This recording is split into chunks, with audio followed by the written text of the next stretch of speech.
Hi guys, what's up? Welcome back to episode 17 of Pablo Talk, you guys. We are on episode 17. A lot of shit is changing, including I got my laptop now, you guys. I felt like when I was writing everything down on that notebook, it was hard because I hate writing. I have this thing where I don't write a lot recently, like in my life, and I actually need to. Maybe it's like open up the schools and like teach Pablo how to write again. I don't know. Every time I'm writing on a notebook, my hand like starts to cramp and shit. I think I have carpal tunnel because I'm always editing on my phone and like moving my thumbs around. So low key, whenever I'm holding a pencil or a pen, it like hurts. And for the past couple of weeks, especially when I have guests, I'm like, okay, I don't need to write as much notes because I'll just see what my natural skills are as an interviewer. But I think it's time to level up and become more concise. And I think you guys are definitely going to notice the difference of that in today's episode. And I'm so excited to just bring you guys along, you guys. It is currently May. I feel like time is going by so fast. I don't know about you guys, but it's kind of freaking me out because it's almost summer. And when it's almost summer, it's almost Christmas. That's how my brain works. And I'm like, I cannot go back to my family for Christmas because that shit gets a little bit traumatic every single year. But I don't know. So recently I've just been kind of like trying to take life slow. I feel like y'all know I'm like all over the place. And like I don't even want to sound pick me, but like low key, like I don't have a lot. Well, I'm so dramatic. I'm so dramatic. I'm so busy, Pablo. You're literally laying in bed for like hours in a day sometimes, and it really gets there. But those are the days I really value because I want to just like chill and like focus on myself and kind of like recalibrate. And I think a big word of today's podcast is going to be recalibrate and cortisol levels because that has recently become one of my new biggest insecurities. Oh, sorry guys. There's literally ads going on behind me. Let me like kind of like turn that off. Actually, do the ads kind of throw you guys off? They're kind of whatever. It's a cute little vibe. Yeah, high cortisol levels are definitely going to become a little bit of an anxiety of mine because somebody commented it on my TikTok the other day. They're just like high cortisol levels, and I'm like, oh my god, what is that? And I like looked into it, and I'm like, wait, I probably do have high cortisol levels. Like, I'm not even gonna lie, you guys, because I am so stressed all the time, and the way that my lifestyle goes is like I kind of get one thing done and then look for the next thing and the next thing and the next thing, and I kind of keep going. And because I don't process things that have happened or process maybe anxieties or stresses, it leads me to, instead of recalibrating myself and getting back to ground zero, it leads me to just find that ground zero at that anxiety point and then find another one, calm down, find another one, and like you never fully fix yourself. And I'm gonna get into that. But anyways, a lot of things have been happening, guys. A lot of good things as well, besides, figuring out my mental health status. But I filmed my Hinge deal this week, which was really exciting because if you guys know, I was saying a couple weeks ago that I had the opportunity to work with Hinge while I went to Weekend One at Coachella, and it would have required me to miss a day. And I really didn't want to do that because Coachella was such an important thing for me this year that I knew would be good for me to kind of be present for the entire time. And if I did show up 2 days late like I was supposed to, I would have missed half of it, would have spent the entire rest of the weekend trying to catch up with my friends. I just feel like it wouldn't have been the right vibe that I would have liked personally. So I turned the deal down, but it was like a lot of money. And I was like, fuck, like I really want to work with Hinge. I told my manager a big goal I had was to work with like a dating app because I tell you guys about my dating experiences. She got it and I had to say no. So I was like, bruh. So I told her to say something really nice and say, like, oh, like, I would love to work with you guys, but unfortunately I have another requirement or obligation that I'm fulfilling. And I hopefully you guys can think of me in the future. Like something like mature but professional. And it worked, you guys, because they came back interested, paying even more. And I filmed the deal, I posted it. So that felt really good to like kind of like close that circle and close that chapter because I was a little bit nervous that I flopped on that, but I didn't. What else? Oh my God, guys. You guys know the Hana virus thing is going on. It is terrifying me. I'm not gonna lie. If you don't know what's going on, basically there was a ship. I'm not. It was called like the MV Honduras or something like that. I don't. It's something like specific or not specific. Something relative to that name. And basically, it was a ship with 150 passengers that was going from the south of Argentina, like all the way around, I think, to Antarctica. But it was like going through like Africa a little bit. Anyways, apparently a couple on the ship caught a virus at some point, got sick, got on the ship, infected other people. They died on the ship, but nobody knew what was happening. So they just continued the ship. And they're like, oh, it was like at first it was a husband. And they're like, oh my God, this man like died from natural causes. It's so sad, but the cruise will continue because it was 4 weeks. Then his wife died. They knew something was going on. Then somebody else on the ship died. Like, oh my God, are you serious? And now apparently, like the Americans on the ship are being sent back to Nebraska to a quarantine facility, and everyone's freaking out. And everyone's like, "Keep the ship in the ocean, sink the ship." People are commenting like battle emoji, not battle emoji. You know that game, Battleship, Battle War, whatever that game is. They're commenting that on the thing. And I get it, guys, like it's comical, but it is a little bit insensitive because there are actual people on that ship that are going through it. And here goes woke Pablo. No, but like I feel bad. Like if I was on that ship, like yeah, I'd be like live all the time, but like that shit is scary, and like I would get a panic attack being stuck in that room. So it just really gets there. But then again, people are like, like 150 people on that ship, like, they need to be taken care of. But what about the rest of us 8 billion people? Like, they got to take one for the team. Like, I am hearing the logic, but I can't like understand it and like fully say that. But at the same time, there's like a lot of things going on, like conspiracy wise, allegedly conspiracy. Like, there's a whole thing going on with like the Disney cruise lines, you guys, where like a lot of employees were like arrested for like CP and like child exploitation like on the ships, and like allegedly conspiracy. It's been happening for a while, but it keeps getting covered up, so people are saying that this could be a cover up. I'm not trying to be a conspiracy guy, because at the end of the day, like COVID-19 happened. Like, I'm very aware and like respectful to like people that are being affected by this, what's going on. But like, it's just with this government, I just can't like believe anything. And like, I'm really hoping and high hopes that this isn't another pandemic and everything will be okay. Because, not to fear monger, guys, but this shit is scary. But like, I have been thinking about it and I'm aware of it, because I'm always on live like yapping about all this stuff, and people are like, are you aware of what's going on in the world right now? Because I'm not talking about it. I'm like, yes, I'm aware, but I'm like trying to forget a little bit because it's so scary.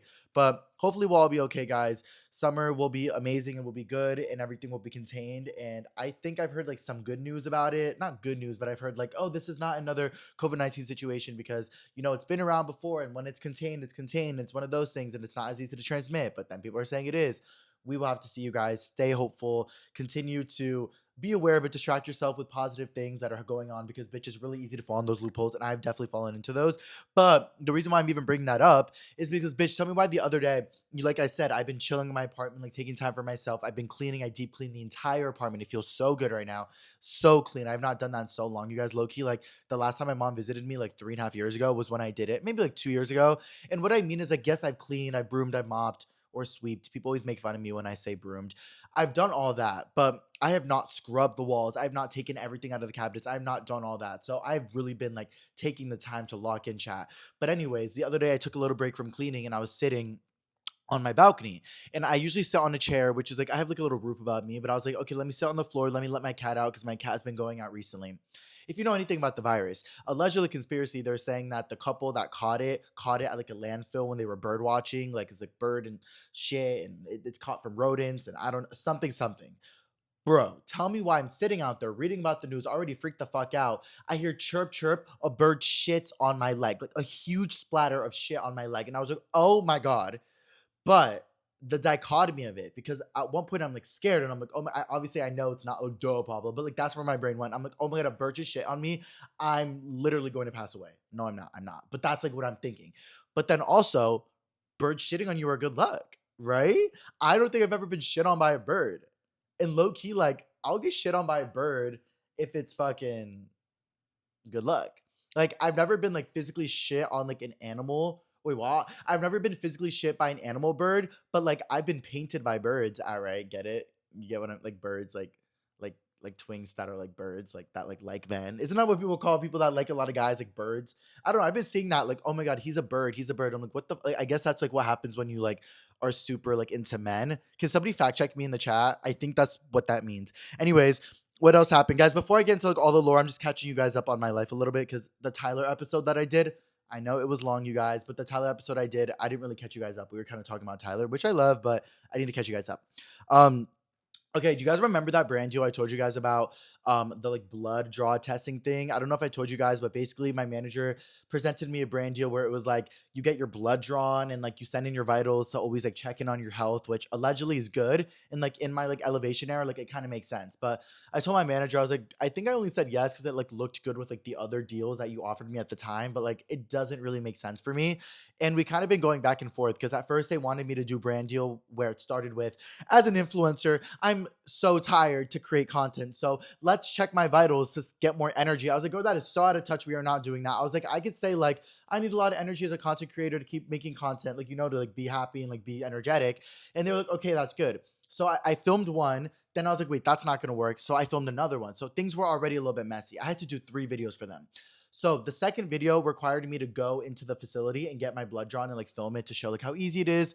Bro, low key, that shit was not easy. I don't know what facility I went to. It was in Beverly Hills, so I thought it was bougie, but they were hella rude. They were not letting me film. It seemed like nobody even knew why I was there. I was like, I'm not fucking Beyonce, but bitch, I'm working for y'all to do this video. Nobody knows why I'm there. And I was waiting like an hour and a half. This guy before me was getting STD tested like with more priority. I'm like, wait, I understand. Like, we gotta protect bitches from like STIs and shit, but like at the same time, like I'm here for a job. And like, what is going on? So I ended up leaving and texted my manager like a brat. And I was like, I'm not doing this deal. Like, I'm so sorry. Like, I'm not doing it. Like, it doesn't even make sense. And they were hella rude. Like, let's pass. And she's like, Pablo, like, it's a good deal. Like you don't want to like end it on bad terms. Like, let's try to change it up. Like, let's see if they can do it at your house. Cause she saw that there was like a house call option, but it was like $200. I'm like, girl, if they'll pay for it, but I'm not doing it. They ended up paying for it. Bitch, tell me why I completely forgot about it. I wake up at 8 in the morning to knock on my door from a bitch. Why did I call her a bitch? She was super. I just call her a bitch. Oh my God. Why did I call her? She was so sweet. I have a problem saying bitch. Sorry.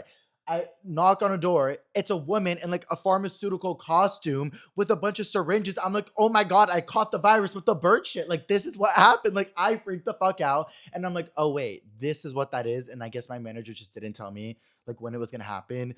I think she did it because she knew I was like already a little bit over it. And guys, trust me, I'm really grateful for a good deal or whatever that comes, but it just didn't really make sense. And it was just like, it wasn't even the biggest deal. It just got added on top of another one. So I was like, I did it. Anyways, the girl came in, she took my vitals, she took my blood at 8 in the morning. I had to like fast for 10. It was like a whole thing, but I did it and we got it done. So the brand deal is done, bag is secured. My blood was drawn for it. So low key, I'm like, wait, did I just sell my blood to like Hollywood scariness? Like, is that what just happened? Like, am I an influencer that just sold my blood for like 4K?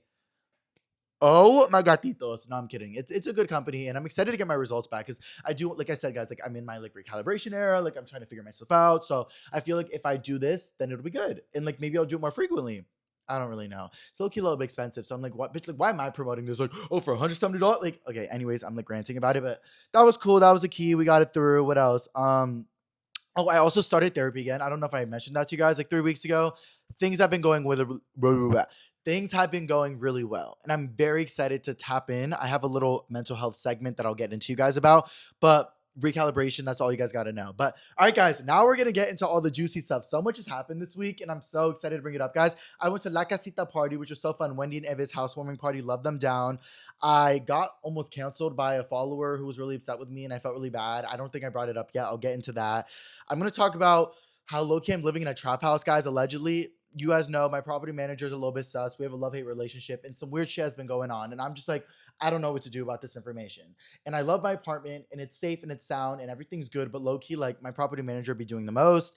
What else? I'm gonna talk about my traveling because a lot's going on, and then we'll talk about I might have went on a date with my ex 2 days ago. Yeah, it really got there. And then we got a lot of stuff to talk about pop culture. And I'm really excited. Okay. Yeah, okay. So La Casita party, you guys. Let me get into that, but let me have a little bit of water because I'm thirsty. Yeah. How's everyone doing, you guys? I am really, really trying to tap in to being more organized this podcast. So let me know. I'm not overthinking, but just like let me know because I am putting in the effort to do that because I think I was kind of rambling the last episode, but you live and you learn. Sometimes my ADHD pops out a little bit more, but okay, guys. So La Casita party. So if you don't know, Wendy and Evan, huge TikTok, live stream, Twitch girlies, so iconic. They just got a house in LA with Johnny, which is Eva's boyfriend, and I think one more person. I think it's just Wendy, Eva, and Johnny. And it's a really nice house, guys. So basically, I think they've been looking at houses for the past couple months to do like a Twitch streaming house. And they ended up collabing with Meme House LA, which is like kind of like the new like marketing live stream platform or like company that like puts a lot and invests a lot into different big Twitch streamers. So whenever Twitch streamers need a house or they need a party venue or they need a collaboration for a certain event they're trying to do, Meme House is like a big one and it's really tea to get like in with them. So I'm so proud of them for doing that. But if you guys don't know, I met Wendy and Evan maybe like 3, 4 years ago when I used to always go on live and just like battle people, and so would they. And this is when Wendy was still pregnant with Valentina, and we would go live all the time in battle, and they only had like 100 viewers, and I had like 100 viewers too. Maybe they had like 200, 300 viewers, but I had like 100 viewers, and we became friends through there, and we were just like natural social media friends. And then I saw them blow up, and I was like, whoa, this is so crazy. And through the whole time of them blowing up, we've always stayed in contact. And I went to both of them. I went to their 20th birthday party and their 21st birthday party. or was it 21st or 22nd? Which I think they're turning 22 this year. Okay, whatever. But I went to the past two birthday parties, and then they had their carne asada that I went to. And, I've always just stayed in touch with them when they went to LA. But going to their house that they got, you guys, it is so tea. It is in such a bougie area, like where the Kardashians like live. Like I'm like gagged for them. And they're just like two normal girlies from, where is it? Ohio? Is it Ohio? No. I think it's like, oh, what is that? What is that called? Illinois, Detroit, something. I don't know. I definitely Chicago, Illinois. Is it? I don't know. But they're from like somewhere random, and the fact that they got a whole house here, like, and for me to see that growth, it's really inspiring. And I feel like the most fun thing about living in LA is yes, having your own growth, but also seeing people that you genuinely like get the growth that they deserve. It's so cool and fulfilling because one, it inspires you, but two, one, it shows you that anything's possible, but two, it just feels good. Like it feels good to see good people win. And yeah, so me, Sty, Evan, Oscar, and Matt and Drew, we went to this party. So how we did it is we first pre-gamed at Sty's. We got a little bit drunkies. We didn't get too drunkies because we were streaming on Sty's account, and we didn't want to get too messy before we got there. We pulled up to the party. We had to sign an NDA. I feel like that's pretty relatively normal in LA parties. But I think for them, it was mainly because it's like a content company house. So that company was more so the people asking for the NDAs. But I was gagged. I was like, oh my God, yes, Wendy asking for an NDA. But that I think it was the company. So we all stood outside for like 20 minutes signing the NDAs. And it was so funny because we were seeing like all these creators coming in and out Twitch streaming. And these stream parties, you guys, I've been to a couple, but they are like, oh my God, like everybody is streaming. Every angle you are being filmed. I saw so many clips of me the next day that I don't even remember. That there was one of like me and Evan like in the corner. It looked like we were cuddling, which we are besties. We were like, being drunkies, but it looked like we were fully cuddling. There's another clip from like Kim and Vinny. They're like these Latino couple creator.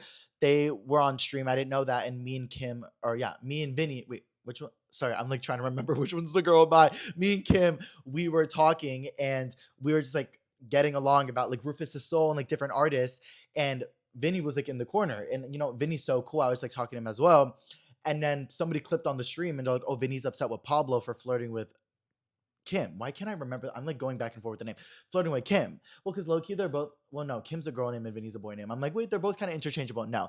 And I'm like, wait, when did this happen? And then they had a whole conversation after where Kim was like, he's gay, right? And he's like, who? And he's like, him. And he's like, who? I don't know what you're talking about. And they're like, oh, okay, okay. And they like moved on. I was like, oh my God, like I love them. Nothing happened. But I'm like, that's literally how like streamer parties be happening sometimes. Like it like just gets there. Oh my God. Also at one point, bro, this was so funny. Me, Stein, Evan, we were playing Fuck Mary Kill, but we were like being messy with it. And then Wendy walked in and she's like, what are you guys doing? We're like, oh, we're playing messy Fuck Mary Kill. She's like, oh, I want to do it. We're like, okay, period. So I gave her three names and they were not messy at all. And then Stein and her were like, that's not messy. That's not messy. I'm like, oh, y'all want to be messy? Okay. So I say like two of the same names, and then I said DDG, bro. Bro, I said DDG just because I know that's like relatively messy. Like I don't know how messy. I don't know all the lore, but I think they're on good terms. So I like said it, and then when I said it, I was like, wait, why did I say that? Was that too messy? Like, oh my God, did I overstep? And obviously, I know Wendy lives for like that in the bit or whatever, but like, I was like, oh my God, did I overstep? And then she's like, ooh. And then she answered, it was funny, whatever. And then we moved on. Bro, tell me how I forgot I had the mic on still. I was in the corner, like getting something, and Oscar was there. I was like, Oscar, oh my God, I feel so bad. Like, bitch, was I too messy about the Wendy thing? Like, why did I say DDG? Like, oh my God, blah, blah, blah. Like, me saying this on the mic, completely forgetting I'm on stream, by the way. Then apparently everyone on Sty's stream is like, oh my God, Pablo's being messy. Oh my God, Pablo. And then Sty's like, Pablo, what are you saying? And I'm like, no, no. And I forgot. I would never say anything messy, duh. But like, it was like, oh my God, bitch, I forgot. Like, I genuinely forgot. I'm like, this is how bitches on reality shows genuinely forget. Like, not saying I'm a reality show, but I was like, and also like Bella from like Love Island was there. There was like a couple reality stars. I'm like, we might as well be on a reality show right now. But anyways, so much fun. Benji's so sweet. Jake Weber was there. He's always a key. I've seen him a couple times. I remember one time I met Jake Weber like 2 years ago at a party, and I went up to him and I was like, I want to look like you when I'm older. Like, why did I say that? Like, it was nice, but I like said it in the wrong way. And he's like, oh, thanks, bro. And like, we took a picture, but like seeing him was so funny, like the full circle of that. And then love Joss, love her down. I met her at Coachella, but she is so sweet. She's so tea. Something funny that did happen, you guys, is I okay, so there was a Latina creator at the event, and I've seen her online before, but um like I've never fully like met her. This is like such a mess, you guys. Like this is such a like I messed this up so much. So basically, I met Joss at Coachella with Esmo and Yo Yo. We made a TikTok. I posted it to my Instagram story, and instead of tagging Joss, I tagged another creator, Josie Alexis, I think. She's another Latina creator. Beautiful T. But I tagged her by accident. I didn't know that. So, whatever, weeks go on, I'm at the party. I see her and she's like, "Oh my god, hi! Like, I love your Coachella content. You're so funny. I just want to let you know that like I saw you tag me in something, but I wasn't able to see it. I'm so sorry." And I was like, "Oh my god, what did I tag you in?" She's like, "Oh, I don't know. Look, it shows me." So I followed you because I was like, "Oh, I don't know what he tagged me in." And I was like, "Oh." I was like, "Oh my god, I think I didn't mean to tag you. I'm so sorry. Like I tagged the wrong person." And she's like, "Oh my god, no way. That's so funny." I was like, "Yeah, I meant to tag Joss." Like, "Oh my god, I'm so sorry." She's like, "Yeah, yeah, it's okay, it's okay." Meanwhile, I thought she was Tessa, which is another girl. I'm just like mixing up all these names. I know them all now. I met them. They're all so T. But this was my first time meeting them. So I'm like, oh my god, I tagged her by accident. And in my head, I'm like, how did I mess up Joss with Tessa? And I'm like, so I'm, oh my god. So I'm like, let's take a snapshot. Blah, blah. So I'm like, hey guys, I'm with my friend. I'm with my friend Tessa. That saying Tessa. And to this point, I still don't fully know if I mess it up or not. I messed up Tessa with Jossie and then Jossie with Joss. Oh my god. I don't know what was going on, but I'm like, looking back at it. I'm like, oh my god, I fucked up. But now I know them all and they're so T. But like, of course that would happen. Like, bitch, like they're probably like, oh, is that Pedro or Pablo? Like, honestly, like real. Like, I'll give it to them because I was like, oh my god. But yeah, so that happened. Drew jumped in the pool at the party. It was hilarious. It was on Wendy's stream. It was so funny. It was all fun and games until Drew realized how is he gonna get in the Uber and how was he gonna get back in the house. So after he jumped in the pool, he did have to leave and he went home, which we were like, bro. But it was already like 2 in the morning at that point. We were already so drunk, you guys. Like, they know how to have a party. Like, it was a good small group, like maybe 30 people, but we had so much fun and everybody there is just like such a vibe. So yeah, we ended the night like in Wendy's room. We were all like just vibing and chilling in there, like off the stream. Sty kept the stream until really late, which I feel like was really fun. And you guys got to see a lot of fun things. But we were definitely not blacked out, but like borderline really fucked up, you guys. And yeah, oh my god, Esmo and Yo-Yo said they want to be on the pod, which would be so cool. Let me know if you guys want them on the pod. They were like, oh, well, Esmo was like, oh my god, we want to be on the pod. Like, let's do it. I'm like, yes. But Loki, they were just on suburb talk, so I'm like, they're too big for me now. Oh my god. But hopefully they still want to be on there. Hopefully we can get. I would love to have everyone on the pod. That'd be so freaking cool. The house is so amazing. I had a good conversation with the both of the girls, telling them how proud I am of them. And they're like, oh my god, we're so proud of you. Like, you're sponsored for everything in Coachella. And I'm like, oh my god, like this is so cool. Like, we're doing it. Like, Latino creators, we're really doing our big ones. And talking about that, guys, I saw like this TikTok today about like Wendy and like about the party and about like current situations. And they're like, low key, Wendy is such a shitty person, like a deadbeat mom. She's so ugly. This and I'm like, you guys are so fucking mean. You guys don't even know these people in person. I understand seeing clips and being like, oh, like that looks weird. That looks like that. I have those as well. We're all just people trying to have fun on the internet. And realistically, guys, I feel like I can say for myself and other people, we're all being ourselves. Everyone is acting like themselves. But sometimes on camera, you exaggerate things, you minimize things for the views, not views, but like for clips, like like a little clip. And even if not, sometimes a quick moment looks way worse than it does. And there was all these comments like hating, and I was like, wait, she's literally the sweetest person, and so is everyone else, and like so are all my friends on social media, and I see a lot of my closer friends as well, like sometimes Sty or even me, like all this specific hate of people like really believing something. And I understand that because it's fun to like theorize and like think of things, and it's easy to be on a hate train. But guys, like knowing people in real life and just seeing the hate online, it's really sad because it's like fuck, like I know that I don't always care about hate, but like I don't care about what people think about me. I care about how I think about myself. And a direct factor of that is sometimes what people say about me. So, it can correlate. And it's just important to be nice, guys, because the whole like it's fun to be parasocial. I get it. I love when y'all are parasocial with me and like you guys know about what's going on and you guys really care about me. Like that's so fun. But like I don't think it's right to like fully like hate on somebody like unless they're doing things that are like directly awful and like coming off as awful, like low key, like the whole James Charles thing, which we will get into. Like that was insane, that was crazy. And like not saying like you said death threats, but like it's deserving to clock somebody when they're like outrightingly being a little crazy. But I don't know. So like my current experience with parasocialness, look at this transition. See guys, I got it all written down. My current situation with parasocialness, I had a moment the other day when I don't know what specifically happened, but I'll run it down to you guys and you guys can let me know how you feel about it. But basically, The other day, I went to Jazz Fest. Like I said, I've been trying to be wholesome. I've been trying to be in my moment. So last weekend on a Friday, I went to Jazz Fest because there's a new one that goes on every Friday in LA. So I went with a new girl, Kiki. I met her. She's super sweet. We met at the gym. She asked me to hang out. I was low key scared because I don't like hang out with new people, but it went really well. We go to this fest. We're walking around. As we're walking around, we're looking for a place to sit in the grass field. And there's this girl who says, Pablo, oh my God, and she's super sweet and super nice. And I'm always so excited to meet anybody if I met them before, if they know me from TikTok, if they don't know me from TikTok, if we met before and it's a mutual. Like I'm excited. I'm nice. I'm always saying hi to people. I love it. So when she said Pablo, I had no idea. I didn't think in my head at all she's a follower. I didn't think at all like, oh, we met from here. I didn't think anything. I just was like, oh my God, hi. That's immediately where my head went to. She's like, oh my God, are you looking for somewhere to sit? And I'm like, yes, it's my first time here this year because it's the first one. We're still looking. And she's like, oh, do you want to sit next to me? I'm by myself. I have nowhere to sit. Low key, guys, she was sitting on a little blanket. There wouldn't have been enough, maybe, but it was a little tight. And also, I just met this girl, and I felt a little bit rude, like being like, "Yeah, let's go sit with her." Like when I just came with this girl. So I was like, "Oh, we're gonna keep looking. If anything, we'll come back. Thank you so much." She's like, "Yeah, of course." And I'm like, "Wait, what's your name?" Like I was just saying that because I didn't know. She's like, "Oh, my name is blank. Like we already met before." And like she didn't get mad. But her attitude was a little bit. We already met before, and I was like, "Oh my God, where at?" Like just like asking, and she's like, "At this party." This party, guys, I've been to 3 of these parties before. It's like a big Latino fest party. They're so much fun. I'm usually very drunk at these parties. So my first thought is, oh my God, girl, I was probably like so drunk. I'm so sorry, but it's so good to see you again. And she's like, oh yeah, okay, bye. And I'm like, bye. We walk away. I try to move on from it.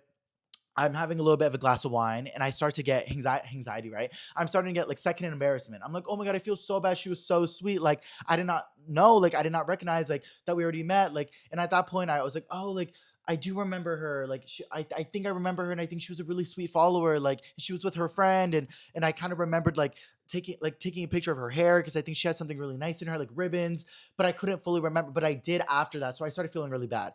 So, my thought as Pablo Tamayo, I guess, and realistically, I hadn't posted a TikTok that day. So I wanted to let people know I was at the jazz festival. And I was like also kind of like trying to put out that I was like a shitty person for forgetting. So I was like, oh my God, you guys, like I made a TikTok. I was like, oh my God, you guys, like I feel so bad. Like there was this girl, I explained the story. I was like, I didn't recognize her, but like that is such a problem with me, bro. Like I don't like I forget sometimes, and sometimes I'd be meeting people when I'm drunk and then you see them in person and you like forget. And I'm like, that is such an LA thing. I know it's an LA piece of shit thing. I'm not saying it's a T thing. I'm not saying it's cute because I kind of got like clocked about that. I'm just saying it's what happened. Like literally, like these boys at Coachella, so sweet. I know them now, yes, but they were like Pablo, hi, and I love them. It was so sweet, and they were like, remember, like I let you hit my poppers one time at WeHo, girl. If you let me hit your poppers, bitch, I might as well think the sky's purple. Like there is no correlation going up in this brain, and they thought it was funny, and I met them, and then they let me hit their poppers again. But now I know, like I met them sober vibes. So I knew I would have remembered this girl now that I met her in like a wholesome jazz environment. But realistically, like at this party, I didn't know. And my first thing went to being drunk because I usually am. Anyways, I make this video. It was not about her. It was like slightly about her. I was not mad at her. I was not upset with her. I was not trying to embarrass her or put her on blast at all. I did not say her name, anything at all. But the next morning, I was on live and somebody commented, oh my God, did you see the girl responded and made a video? I was like, what? She commented on the video and she's like, this video is so twisted. He completely changed the story. Watch my video to get the real tea about what happened. I was like, oh my God, I told Sty about it. He's like, honestly, gag. Like, she tore it. I was like, no, literally, like, get that. I mean, I don't got a lot of clout to give off, but like, get that girl. I watched the video. She took it in a way that it was like very like, oh, like Pablo doesn't remember his followers. I think it was really weird that he blamed it on alcohol and not remembering because when I met him, he told me he was sober, yada yada. Um, I don't like how he twisted on me to embarrass me, da da da.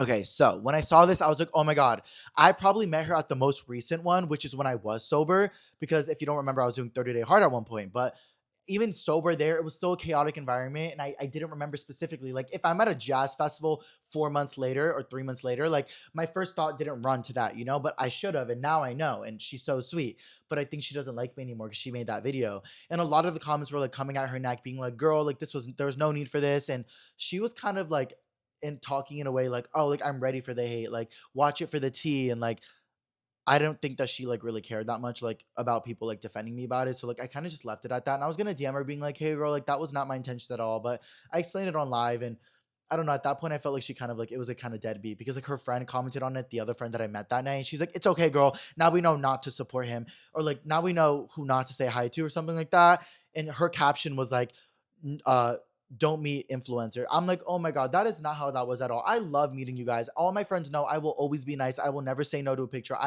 I know that, bitch. I'm so grateful for when people say hi to me. It's a gag. It's a dream come true. So I felt so freaking bad about it, but girl, if you're watching this, I'm sorry. I love you and I remember you. I do know you now. You had beautiful hair that day. I remember, and your friend as well.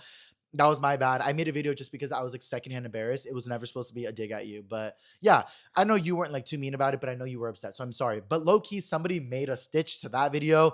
This guy, I don't know who lives in New York, and he's like, "Oh my God, this boy is so annoying." This is how you know the difference between LA and New York influencers, because LA people think that everybody knows them. And this guy was like, "I meet people out when I'm drunk and I never forget them." No shade, no shade at all. I sometimes meet a lot of people in one night. I do, and I'm so grateful about it. But like, unless we have this like really deep conversation, if it's like a hi, bye, like maybe I won't remember until you bring it up, you know? So like, baby, like, let's not compare. Let's not compare here. But he like really came for my neck, and I was like, okay. And the comments were also like coming from me. I was like, but he deleted it, so I don't know if he like felt bad. I don't know if like it didn't blow up. I don't know, but I'm not trying to be a bad person, guys. Like I love meeting people.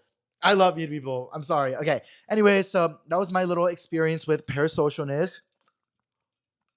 And then you guys know that like last week or 2 weeks ago, when I talked about how that boy that I worked with on a commercial 3 years ago, who I've always been really nice to, for the past like year and a half, he's been like texting me all sexually, like out of nowhere, and like asking to like fuck me and stuff.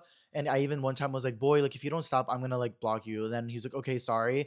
I saw him at a Madonna party, and I was working with the brand with my friend Tyler. So we went to the front and they let us right in. And then he filmed it. And he's like, "These influencers think they're so much cooler. And Pablo, just because he has 500K, thinks he's so cool. Watch your back, Pablo." I'm like, "Oh my God." Like, I'm literally here just showing up at a party because the brand is telling me to come to the front. I'm going to the front because I'm trying to enjoy like the fruits of my labor. Because like I've been putting in some work to like maybe cut the line at a party. Like, God forbid I want to cut the line at a party. Do you know how many parties I've been denied from? I have to get into, I think I've talked about it, but y'all know when literally I went to a Hollywood Hills party, got denied at the door. A celebrity walked in through the door, said I could go in with them. They went in. The security was like, "I said you can't come in." I was like, "No, I'm with the celebrity." The celebrity was like, "I have no idea who that is." Closed the door on me. I had to leave. Like, I've had the most humbling moments. So like, God forbid. Anyways, but yeah, I'm like obviously like in my moment. Let me slow down, guys, because I'm getting a little bit there. But this is so freaking good. Um, but yeah. Um, what else? What else? Oh yeah, so that's just like kind of my experience with social media. I feel like my experience with social media, I'm very grateful for it, but I've worked a long time for it, you guys, and I really am really excited to like continue to enjoy like some of the cool things that have been happening, like being able to cut the line. But I feel like I never kind of explained to you guys like how I got into social media. And before I get too into the podcast, I think it's really important to tell you guys that because I don't know. I don't want you guys to think I'm just like this boy that lives in LA and has always lived in LA and like da da da da and like only cares about this and only cares about that. I kind of want to give you guys the background of who I am as Pablo. But basically, if you guys don't know, I was born in Connecticut. I don't really brag about it that much because it was a really boring town. My high school was predominantly white, super ignorant. I wanted to get out of there as fast as I could because I knew I wanted to do bigger things. No hate to anybody there, but I just knew that. And my parents were always very against it because what was what was is what we had. Like they knew we were in Connecticut. They worked their whole lives to get to Connecticut from Colombia, and they weren't thinking about leaving Connecticut. Like, why would they leave there if they've been working their whole life? And I didn't want to come off as ungrateful either, but I had a lot of beef with my parents growing up. I think it was because I was like, like closeted, and they probably knew, and I had a lot of trauma when I was younger, so I always kind of acted out with my parents, and they were never like comforting about it. So I never had people to like help me recalibrate and help me return to my cortisol levels, as I will tell you guys later. So I was always kind of like in a state of heightened anxiety and fear, fight or flight, some might say. So I started smoking weed at a really early age, like 16 years old. But before that was social media, and that was my escape, my direct escape from all this fear and all this anxiety.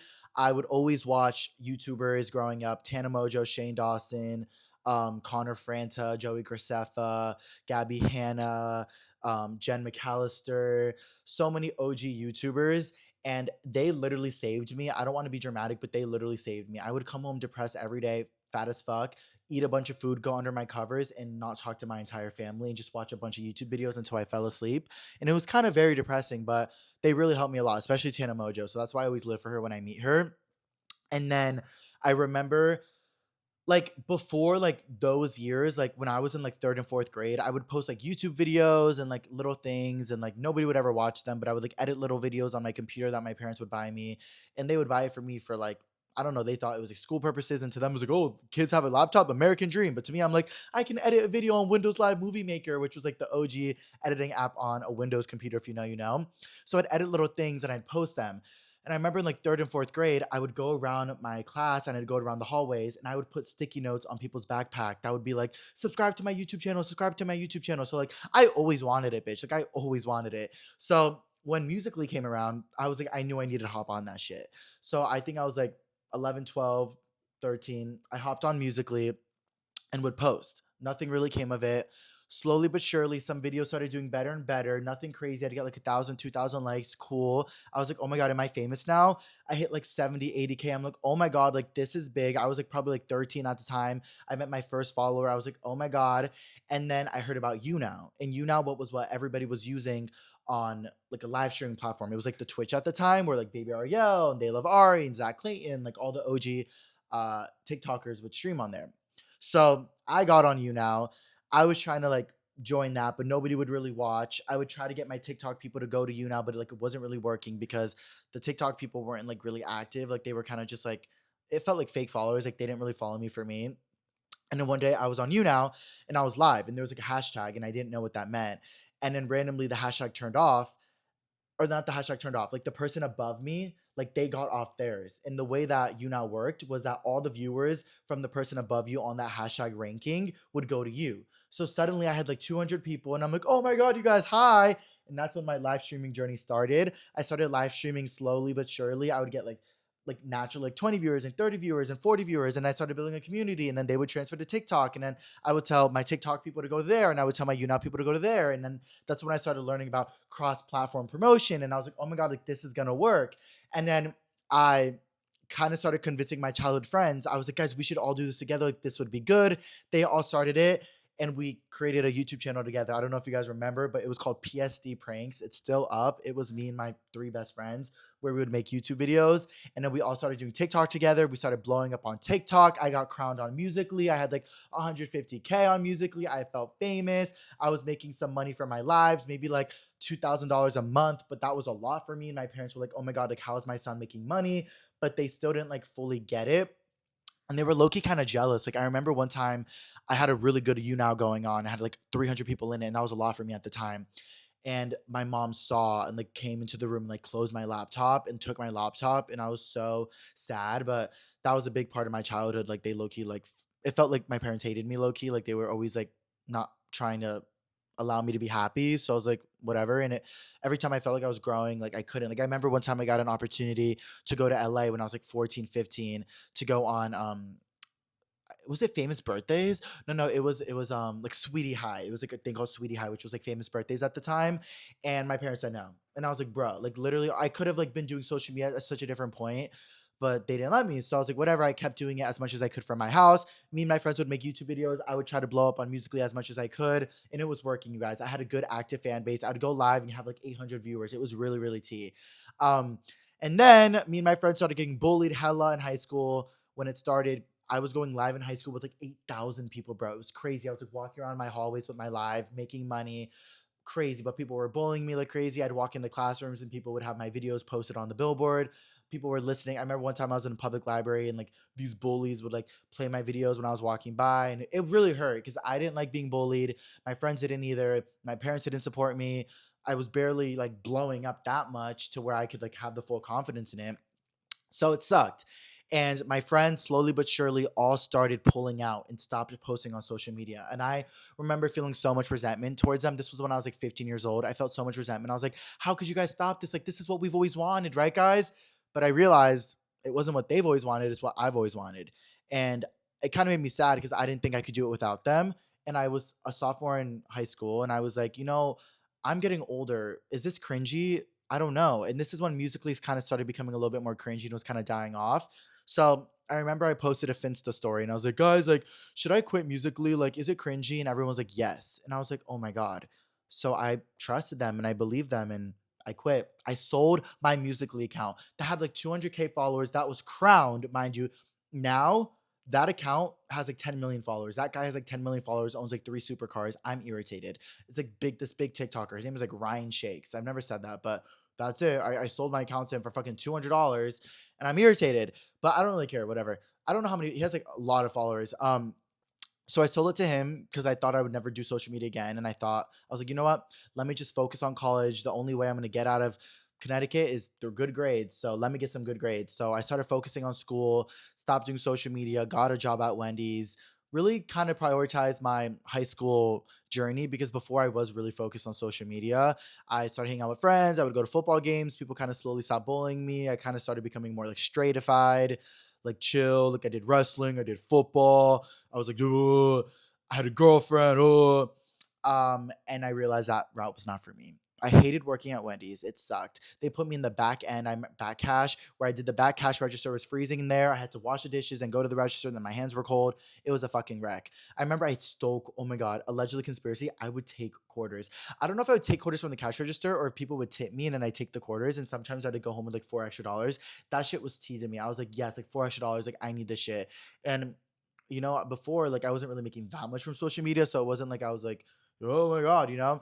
But I hated it so bad. I was like vaping a lot, and then this is when I started smoking weed when I was 16 years old. I all my OG friends started smoking weed. So it wasn't like I made a new friend group, but we all started smoking and it was like for fun and shits and giggles. Like nobody was like addicted, but then we started slowly. Then carts became really popular in high school. Then everybody started smoking carts. Then I got a cart. Then suddenly I'm smoking a cart every day before high school and going in the bathroom and smoking carts. I'm high at social studies, like literally a wreck. Like I remember sophomore through senior year, I was high as fuck. I went to my graduation high as fuck. Like I just became a stoner. And then I led on to high school and it continued in college and I'm still gardening. I'm trying to stop. But, it started because I was in a really fearful and heightened state. I used social media as my first escape that made me really happy. And then I quit and I didn't know what I needed and I resorted to weed. And then it worked really, really well. Weed was really fun. I had a lot of camaraderie through weed, like it was not bad. I made a lot of friends. And I was like a stoner in high school and it was like kind of a vibe and we were scared of the police and like we would leave school early and like ding dong, not ding dong ditch. We'd like ditch school and then we'd get caught from my parents and then I'd get drug tested and then they like slap me. I allegedly, all right. Guys, I remember one time my parents, they tried to drug test me. I was so scared and I was on my way home. So I went to my friend who worked at Dunkin' Donuts. I asked her to pee in a styrofoam cup because it needed to be a specific temperature. Put it in a styrofoam cup, went home with her pee, put it in the microwave, like put the pee like in the cup and bitch, it still went off as fucking positive. And I yelled at her, I was like, bitch, like I told you I needed it to pass. And she's like, oh, I thought it was like for like Molly. I was like, girl, she was literally like the Rue of Euphoria. This bitch, like, she was so cheap. She worked at like Dunkin'. She would like sell rugs to people. I'm like, oh my God. Anyways, like my parents thought I did more drugs, if anything, with her pee. Anyways, so yeah, I was like low key super depressed. Didn't talk with my parents like at all, but I had good grades. So I was like, let me get out of here. So I applied to a couple schools in LA that I knew that I could get into. I applied to one LMU, which is really hard. Didn't think I was gonna get in, but then I applied to a couple like other little schools like around LA, but just what I could use as a catalyst to get to LA and hopefully get a full ride. I got a full ride to a small little school in Irvine in Orange County.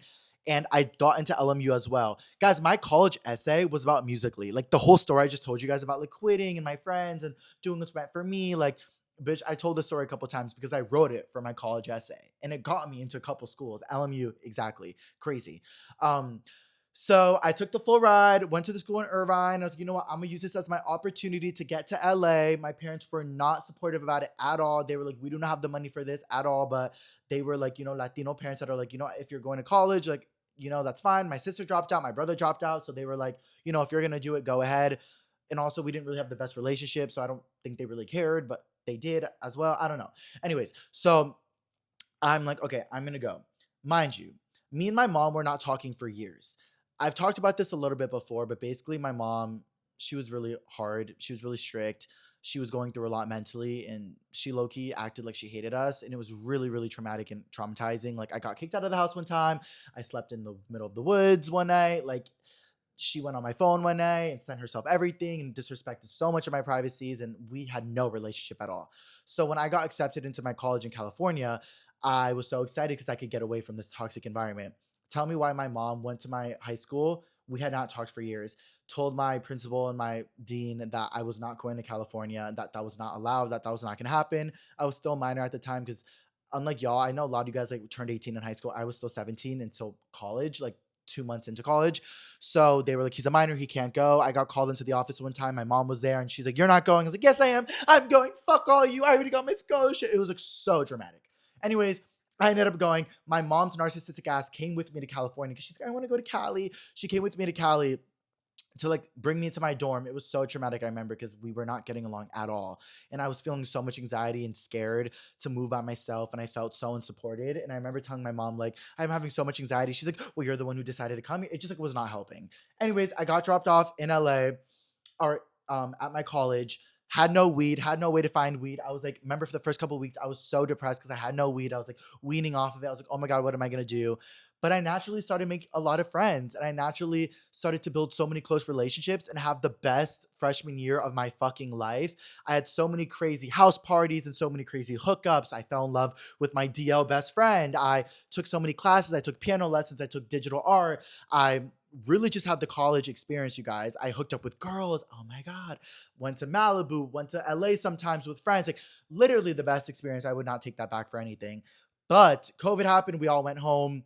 And then that's when I started TikTok very seriously. I blew up on TikTok. And then I came back to college the year after COVID. And everyone was like, oh my God, he has like 200K on TikTok now because I blew up. And I was like, oh my God, he's like famous, but he's like, nah. But like, oh my God, who is this guy? And then life was really different when we got back after COVID. Like half of my friends were gone because they were like international students. I was kind of alone. The DL friend that was my best friend that I was hooking up with hated me and like wanted to ruin my life and told everybody that I was gay. It was a mess. So I was like, you know what? The only option I have is we got to get out here. We got to go to LA. I got super fucking comfortable. Let's really blow up this TikTok shit. So I started posting on TikTok hella. I started posting some low-key Instacart videos that did never blow up. But I was like, okay, like I'm making some money. I'm doing Instacart. Like I started posting my like Boy Virgo business a little bit. Nothing really blew up, but I started making a little bit of money through Instacart and Boy Virgo. I remember I was making like 400 a week and I was saving it because I had no money I was paying for at college. So at one point, I remember I was like, okay, I have like $5,000 saved. This is really fucking good. I want to go on a trip somewhere. Fuck this school. I'm a junior now. I was a junior at this point. I told myself I wanted to leave. I told myself I came here for the LA experience. Mind you, the only LA opportunity that I got throughout this whole college experience was the first week that I moved from LA. I got a DM from this person that asked me if I wanted to be in a Jake Paul music video. I grew up a Jake Pauler, so I was like, absolutely yes. I had $0 to take an Uber to get to LA, so I couldn't even do it. And then the only opportunities I got throughout that were just going to like house parties like close to LA or around LA where I would see a random influencer and I would ask him for a selfie because I was like influencer obsessed or whatever.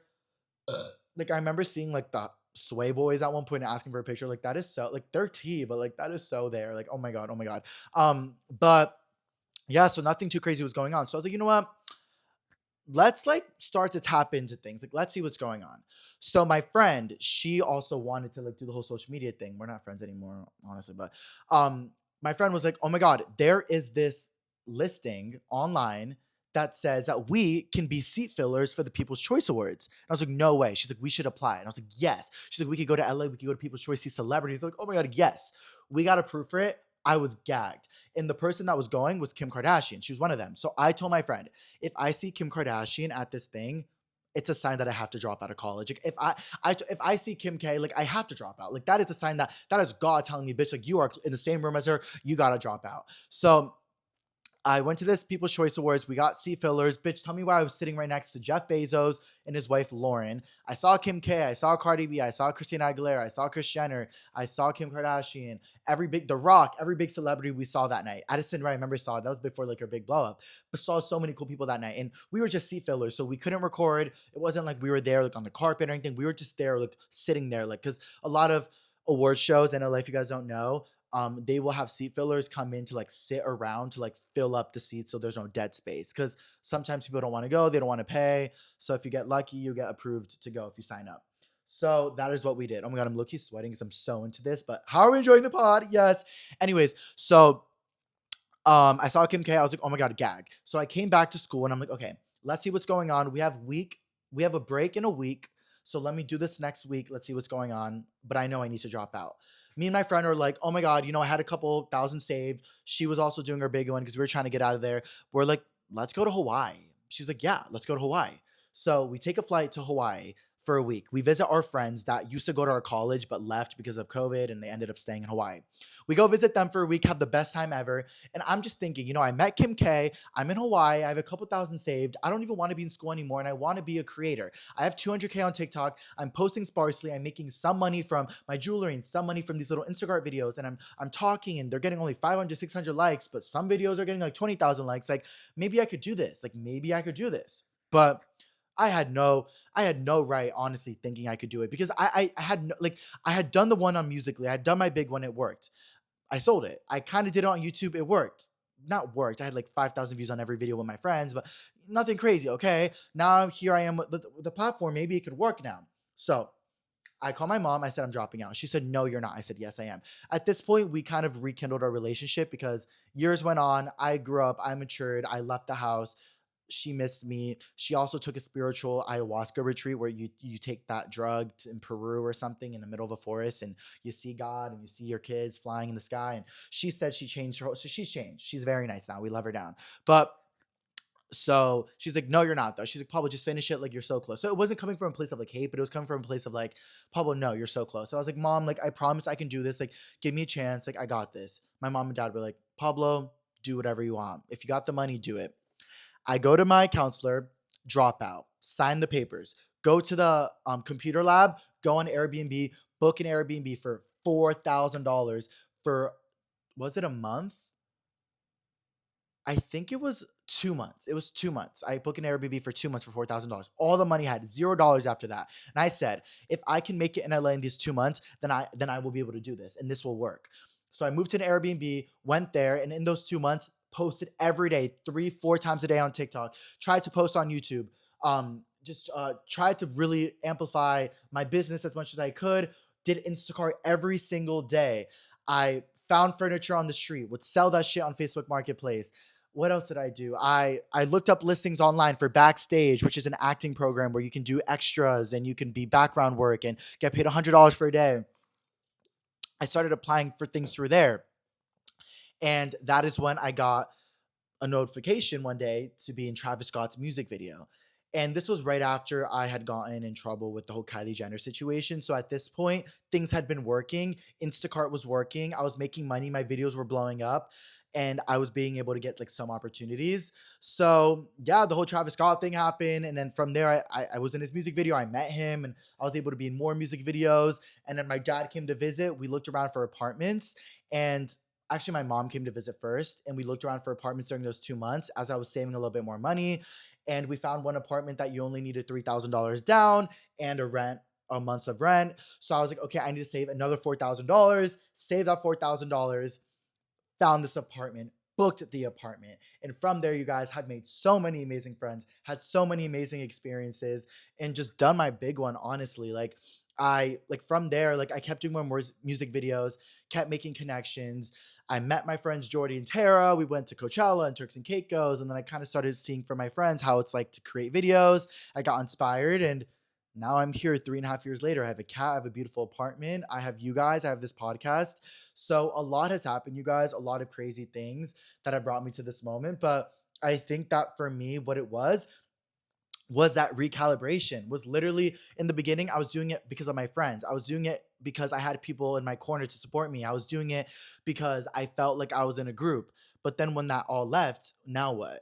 I had to recalibrate and understand I'm not doing it for that. I'm doing it for me because I want to do it because this is genuinely what saved me when I was younger and I want to be that for other people. So I'm really, really grateful to be in LA. But yeah, guys, that's how I got myself to LA and that's how I kind of got myself to being this whole thing. Like there's obviously so much in between there and so much heartbreak and love and dates and failed jobs and opportunities that I lost and opportunities that I gained and embarrassing moments and so much self growth throughout all that. But you know what got me here? And I feel like it just, you really just got to keep pushing. Backstage helped me a lot because I was able to get a lot of extra and background roles, even if they weren't big. It was $100, $150, and I knew that my rent was $1,500 a month. So all I needed to make was $50 a day, every day of the month, and that was my priority. So some days I would do Instacart, some days I would sell jewelry, some days I would sell furniture, some day I would do the background work, someday I would sell my whole outright. No, I'm kidding. I wasn't doing that at the time. Outright. But yeah, like all that, guys. I'm sweating. I did not mean to be sweating. I literally purposely planned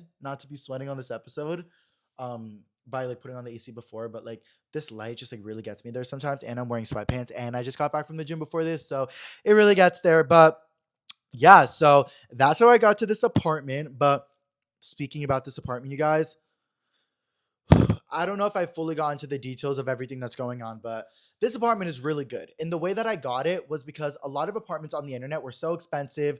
I They weren't accepting me because I was like 19 or turning 20, and I didn't have all the money. I had no money, I had no proof of income. My credit was good, but it was only good because I hadn't really used it. So nobody was really accepting me. And this place, I only got accepted because I decided, instead of looking at apartments.com, I would go to a neighborhood, look around, knock on a door, dial a property manager, and just ask if they had any open units. And luckily they did. And that's how I got this. It's the only reason why.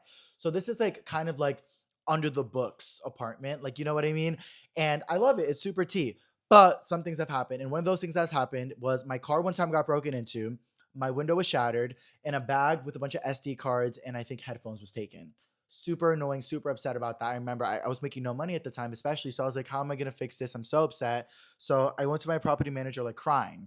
And, she was caring for me because she knew I was young. She has my mom's number. Like, my mom gave her, like, her number. Like, oh, if you ever need anything, blah, blah.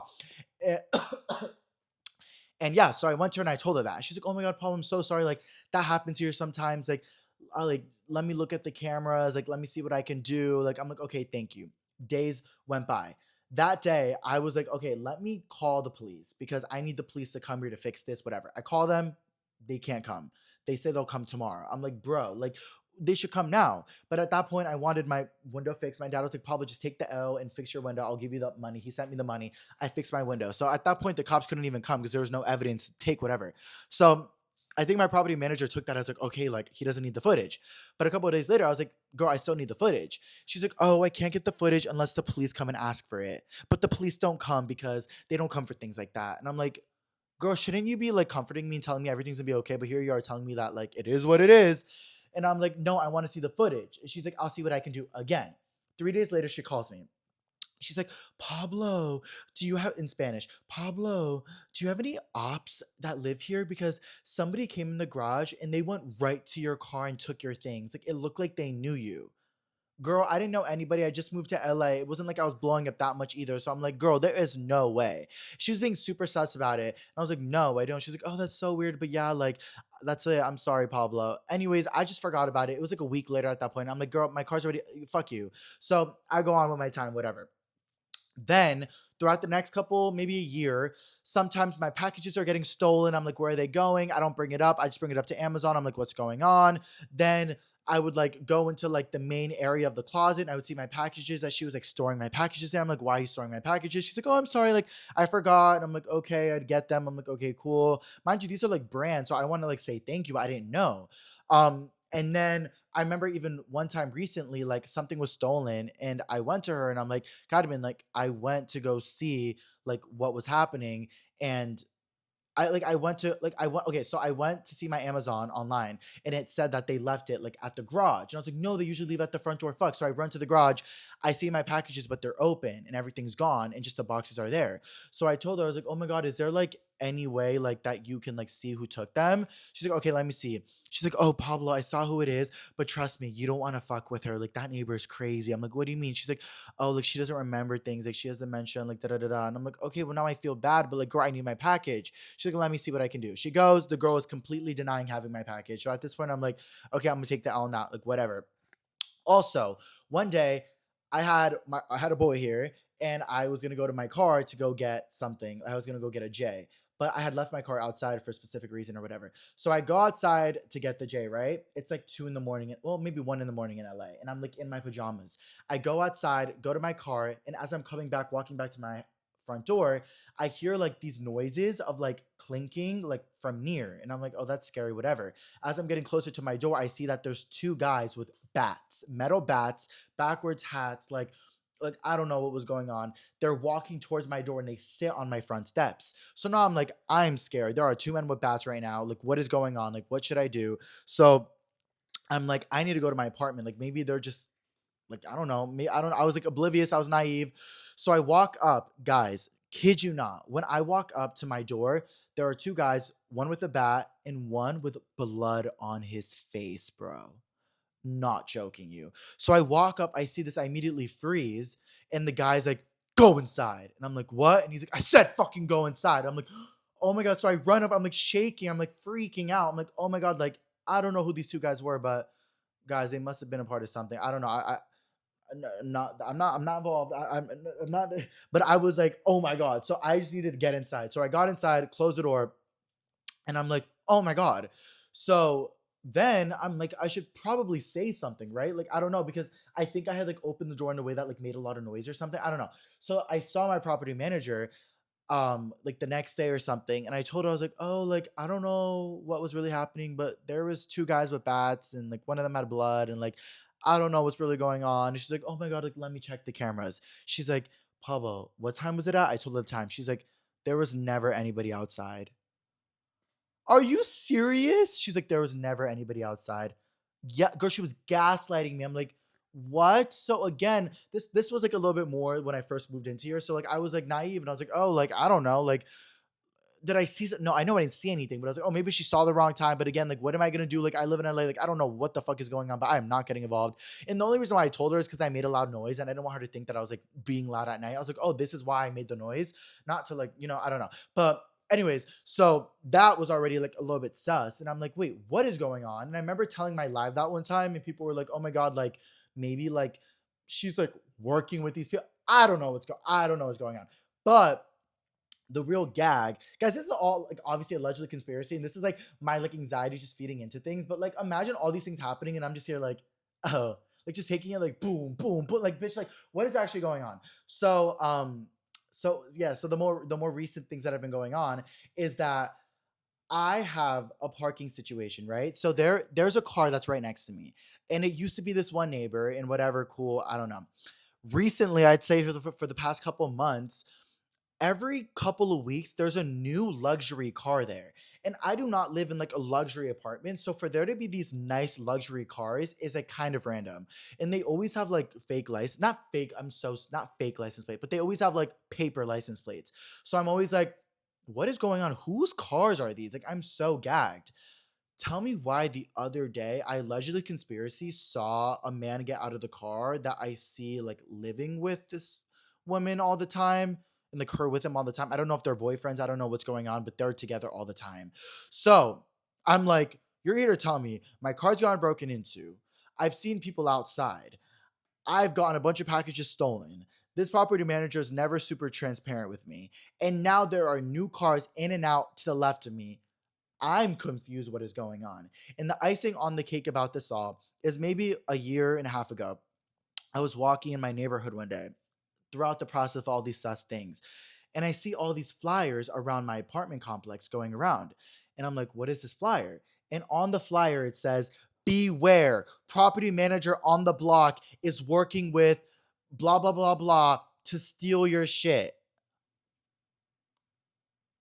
Oh my gatitos. And mind you, I don't know if it was my specific property manager, but it was outside of my apartment complex and it was obviously directive to that. What is my cat doing? So I'm like, what is going on? What is going on in my neighborhood? I mind to myself, love to everybody. Everyone can do y'all. I'm just here, you know? But guys, are we serious? So I think I'm living in some kind of a trap house, alleged conspiracy. Like everyone can do what they want to do. I'm minding my own business, but like I'm just like, I'm like experiencing all this. I'm like, are we fucking serious? I don't know, you guys, but there's probably a couple more sus things that have happened throughout the whole process. Like sometimes my property manager will come into my apartment without even telling me. She's like, "Oh, sorry, we had to like do a mandatory check of your like fire alarm." Girl, no, I have nothing valuable in here. I have nothing valuable at all, and I have a camera, so it's like whatever. But I'm like, girl, what is actually going on with her? But On that note, I need to get out of here and I really gotta travel. Oh my god, guys, but that old woman though, the one that has dementia and the one that steals my packages sometimes, one time she was really nice to me and I was walking up to my she is a really nice woman. So I don't know why my property manager is calling her crazy. I feel like she's just covering shit up because at one point she had my packages, so I'm like a little bit confused. But this woman, one time I was going up to my apartment and I used to always see her with an older guy, but then I think he passed away, it was her husband, and they would always sit at the bottom of my stairs and they're like, wow, like you can go up the stairs really fast. And I'm like, you guys are so sweet. And he passed away. And one day she's like, hi, like, do you like rings? And I'm like, yeah. She's like a 90-year-old woman. She's like, here, like, I have this for you. It's a gold ring. I'm like, what is this? She's like, it was my husband's ring. Like, I feel like you'd really like it. You have good style. Like, and she's speaking really slowly and quietly. I'm like, are you sure? No, no, no, keep it. She's like, no, no, I want to give it to you. I'm like, she's like, put it on. It fit perfectly. She's like, it's for you. And I'm like, oh my God, are you sure? And she's like, yes, it's for you. Take it. And I'm like, oh my God, thank you so much. What's your name? She told me. We keyed, whatever. I left. Posted it on TikTok. Everyone was like, girl, she got dementia. Like, give that ring back to her. Like, she don't remember that she gave it to you. I'm like, did she? Did she not? And I was going to give it back to her, but then she stole a couple of my packages. So I'm like, bitch, eye for an eye. All right. No, I'm kidding. Oh my God, I'm joking. Okay. But yeah, on that note, I need to get out of here. So I've been thinking a lot about traveling. I don't know where. I want to go to Hawaii. I want to go to Brazil. I want to go to Colombia. I want to go to Italy. Those are my main four priorities. But the issue with Hawaii, I've been there a lot, super tropical, and realistically, I do want to get good content. And I feel like I've already kind of done a lot of content in Hawaii. But I also have this personal thing with Hawaii recently where I don't feel right going just because of the floods that happened. And if I do go, I want to find a way to spend a day dedicated to like helping in a way. So I would have to figure that out first. Colombia, I want to go to Cartagena by myself. I feel like that'd be really fun. But the issue with Cartagena is that I've already been a couple times when I was younger. And I feel like I should take advantage of going somewhere different. And that is where Brazil comes in my head. I really would love to go to Brazil, bring you guys along, solo trip. But bitch, I'm scared to go solo. And I feel like Brazil's a little bit scary to go solo, but I think you just got to be safe and everyone can do it. People travel all the time alone to Brazil. And I feel like it'd be so cool to bring you guys along and I would love that. But the issue with it right now is that things are so booked. Like this week is Drew's birthday and he wants to do 5 nights of Drew where we do a bunch of partying. So I'd feel like a dick if I left for his birthday. And then next week is Lightning in a Bottle, which is a festival in Bakersfield, which I usually do with Tyler and Dia and Lewis, my other friend from the Latino boys that we go to Coachella with, like the Coachella group. But we don't know if that's confirmed yet. We're trying to figure out if a brand would like maybe want to bring us. But that would be the 20th to the 24th. So I'm kind of keeping those dates open. And then after that, I do have a good amount of time, maybe like 2 weeks. But then it's Thai's birthday and he wants to go on a trip somewhere. So I have to be available for that. And then my sister's graduation. She graduated with her master's degree, which is so tea, guys, because my sister was the girl who dropped out. She was so degenerate, like a bad kid. Like she was like so bad. And she went back and got her master's degree at 30 years old. So that's so tea. I'm so proud of her. But guys, tell me why Loki, my sister's like so ditzy and she always like be doing like one time she didn't vote and it pissed me off because she's like, well, at least we still won. It was like when Biden won. I'm like, girl, don't piss me off. Like she's like ditzy sometimes. Like I love her down, but like she like literally like she'll like I don't know, like she's the type of girl. Like literally, when I invited her to come to a movie premiere with me a couple months ago, we went to a store. I was like, okay, Valerie, we have 5 minutes. We have to go quick because I have to be at this premiere by this time. Like it was really last minute. She's like, okay. Call her 5 minutes later. I'm like, where are you? She's like, I'm getting a pretzel. Like she's like that, and I hate her, but I love her. Anyways, she didn't go to her graduation ceremony because guess who was walking? Erica Kirk. Oh, I was like, gag. I was like, honestly, go the fuck off. Because usually, like, my family, obviously, like, guys, I'm not gonna lie, like some of my family's Republican and it's really scary. Not my immediate family, but like it's really scary. And that's why I don't be talking to them. And my sister is not Republican at all, but I'm just like, you still kiki with those cousins. I'm like, I don't kiki, I don't rub shoulders with them, you know? So I'm like always a little bit scared. But when she said no to that, she's like, oh yeah, I graduated. Like, thank you guys for celebrating me. But like, I'm not gonna be walking as Erica. I'm like, oh my God, like honestly, go off. Like literally go off because it's just like you could have had anyone. Like you could have literally had anyone. Anyways, so yeah, I might be going to Connecticut for that. Allegedly conspiracy. I would hope so. But guys, with this whole virus thing going on, honestly, like I'm just trying to travel as much as I can because if we get put into quarantine, I will be irritated if we can't leave. Like I'll be so irritated. So hopefully, allegedly conspiracy, traveling as much as I can, and hopefully going to Connecticut and seeing what that whole vibe would look like. Yeah, literally, I put on my notes. My sister didn't go to her own my sister didn't go to her own graduation ceremony after waiting her whole life. Like she ate. Like that is some activism, right? Political activism right there. Anyways, oh my god, guys, we're at like the final mental health check, and then we'll get into pop culture. But okay, so I've been going to therapy. A lot of good stuff has been happening. Like I've been saying, I'm trying to recalibrate and refocus myself because guys, I'm a very anxious person. You guys hear my ADHD. It's 10 p.m. It's kind of hard for me to turn off this Pablo sometimes, but this is who I am. I love to be entertaining. I love to be energetic. I love to be happy, but I'm a very anxious, depressed person sometimes. And I'm not trying to be that one that's like, I'm so depressed and I'm so anxious, but I've been through a lot in my life, as we all have been. And I have really kept a lot of it in because I didn't have safe environments to express myself when I was younger and I had no one to protect me. So anxiety became my protector and overthinking became my protector because sometimes feeling is too much. And I thought about it a lot and I don't feel a lot. Whenever I feel, I get a little bit uncomfortable. And moments when I feel deeply are moments when I'm in silence. And moments like that include the sauna. I love the sauna. It feels so good. Sauna is my recalibration of cortisol levels. I feel like whenever I'm very heightened and very anxiety, I can go in a sauna after a workout and feel so good and feel like I just sweated out all my anxiety. And that is my personal experience for that. But growing up, I never had that route. I had social media and I had smoking, but those aren't returning your cortisol levels. Those aren't focusing on ways to help you get to a calm level. Those are finding the next dopamine hit to keep you going and keep you going. And after a while, your dopamine levels get burnt out and smoking doesn't do what it does. That's why smoking has such a bad effect on me now. And social media as well. I love it. I'm so grateful, but sometimes I'm too addicted. Sometimes I'm on my phone too much and I find myself looking down rather than looking up. And that is something I'm talking with my therapist about a lot because as I get older, guys, I need to find a more sustainable way to do this. Like I said, I'm grateful. I love it. I'm happy.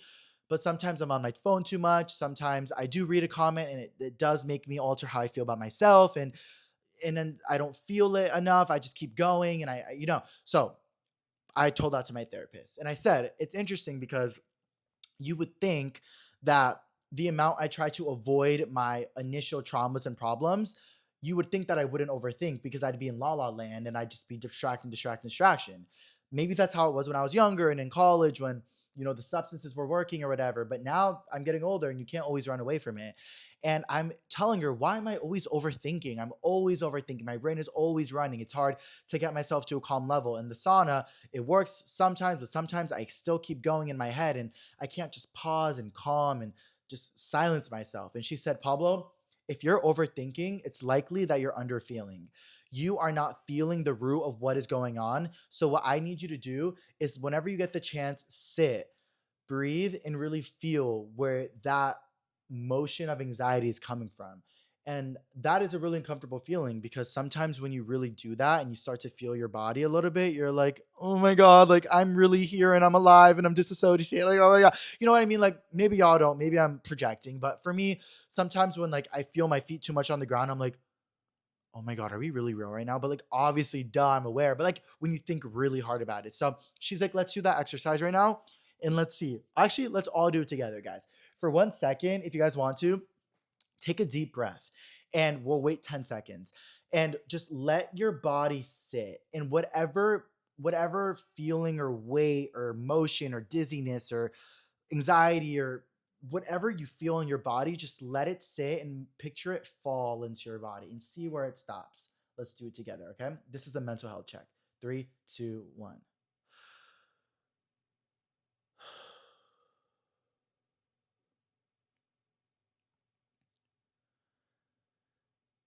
Okay, sorry guys. That was there. I started to feel myself really there. I was like, whoa. See, I was talking so much, but it's good to feel that. I feel it, guys, in my head, and it tries to kind of go down, but it goes back up because a lot of my anxiety is in my head.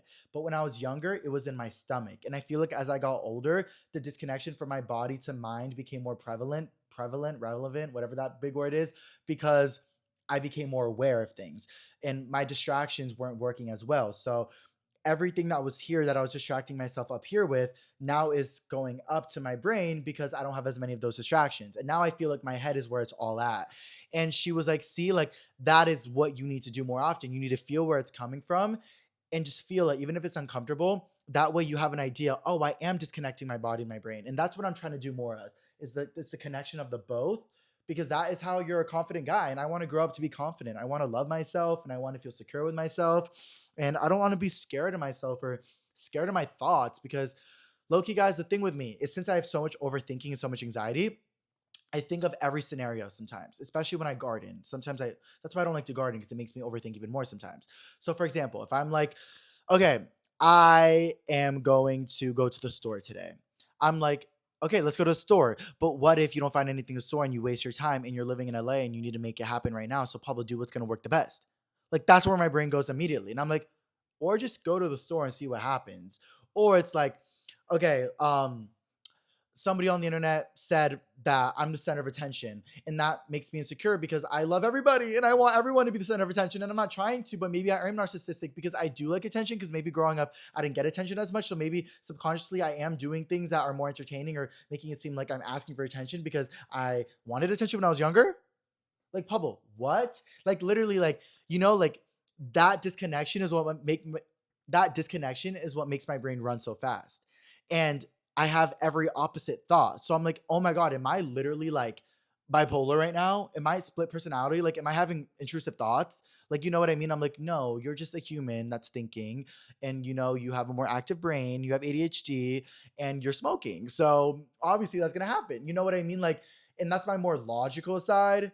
But then the other side of me is like, no. So yeah, I'm really trying to recalibrate that and just take more like days like focusing on myself and like calming myself down and the whole connection. I hope that makes sense, you guys. I feel like I kind of make sense.